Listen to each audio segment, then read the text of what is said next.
Good morning. My name is Leia O. Pularan. I am 19 years old and I live in Parapiña, Victoria Tago, Surigao del Sur. I am studying in Surigao del Sur State University by the course of Bachelor of Arts in Filipino. And my motto in my life is, once you serve people, you serve God. So today I will discuss to you what is biomass. Biomass is a large ecosystem where plants and animals, insects, and people live in a certain types of climate. So we discuss all about the biomass. So now I will discuss to you the biomass characteristic of desert. Desert is a land of extreme heat and extreme dryness but sudden flash flood and cold nights, and has so few trees and vegetation, precipitation, and climate. Deserts are usually very dry. Even the wettest desert get less than 10 inches of precipitation a year. There may be only a few periods of rains per year with a lot of time between rains. Next is what is a terrestrial biome. Terrestrial biome is an area of land with similar climate that includes similar communities of plants and animals. Different terrestrial biomes are usually defined in terms of their plants, such as trees, shrubs, and grasses. Next is, what is desert ecosystem?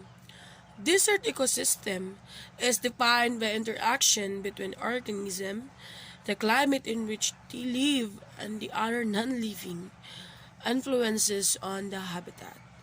Then desert are arid regions that are generally associated with warm temperatures. However, cold deserts also exist.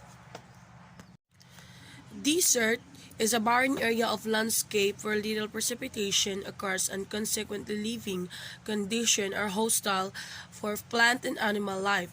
The lack of vegetation exposes the unprotected surface of the ground to the process of denudation. Desert abiotic factors. These are the abiotic factors: precipitation, water availability, sunlight, and temperature are all abiotic factors. Deserts are characterized by their lack of rainfall. Although we usually think of desert as being hot, some deserts can be cold too. Or most deserts get around 10 inches of per year. Now we discuss all about the desert plant adaptation. So, desert cover about 20% of land on Earth. So the desert is a harsh environment with extreme temperature. Without clouds, the heat of the day quickly disappears and desert can be freezing at night. Because of the dry condition, there is limited plant and animals life in desert. Cacti is the plural of cactus. God gave the cactus special roots to help to survive in desert. Prickly pear cacti have long roots, absorb water from deep down in the soil. Some like ball cacti have shorter roots that absorb that pulls of the cactus. Cacti can survive during drought. A drought is a long period of time with no water. Sword cactus can store water for a long period of time. God gave cacti thick skin with a waxy coating. This keeps water inside the cactus from evaporating. The cacti have thick, spongy or hollow stem to store water. Most cacti spine or scales instead of leaves. Leaves would lose water through evaporation.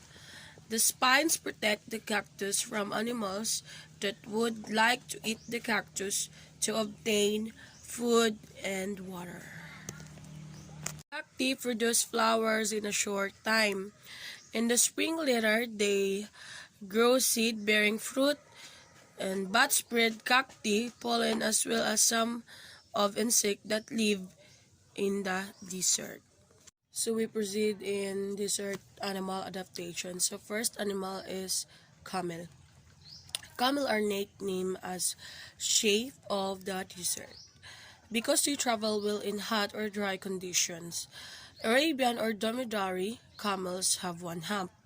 Bactrian or two-hump camels live in Asia. The camel's hump does not contain extra water. God designed the camel to carry extra fat in its hump. Because of the stored fat, a camel can go without food and water for 3 to 4 days. Next is rabbit. Rabbit adapt the desert life and camouflage, and borrowing camouflage means being the same color as where you live, so predators that would eat you can't see you as easily. So next is desert birds. Desert birds are nocturnal. They hunt at night like the owl who hunt during the day. And the other example is vultures. So next is desert reptiles. These lizards used to camouflage too, so means they can change their skin color to match the surrounding area. We have four major type of desert. First is cold desert. Second is hot or dry desert. Third is semi-arid desert. And the last is coastal desert. Cold desert. Cold desert have lots summer but extremely cold winters. These deserts are found in high, flat areas called plateaus or mountainous areas in temperature region of the world. Second is hot deserts. Hot deserts include high temperature in summer, greater than evaporation than precipitation. Third is semi-arid. Semi-arid is the climate of the region that receives precipitation below potential evapotranspiration, but not as low as a desert climate. Then the last one is coastal desert. Coastal deserts are found on the coast where the land meets the ocean. We proceed in threats to the desert. Global warming is increasing the incidence of drought, which dries up water holes. Higher temperature may produce an increasing number of wildfires that alter desert landscape by eliminating slow-growing trees and shrubs and replacing them with fast-growing grasses. Human activities such as firewood gathering and the grazing of animals are also converting semi-arid region into deserts. Our process known as desertification, population growth, and greater demand for land are serious obstacles in the effort to combat this problem. The health issues in deserts is among the human health effects of dust storms are respiratory disorders including asthma, tracheitis, pneumonia, allergic rhinitis, and silicosis. So then the cardiovascular disorder including stroke, conjunctivitis, skin irritation, meningococcal, meningitis, valley fever, diseases associated with toxic algal bloom.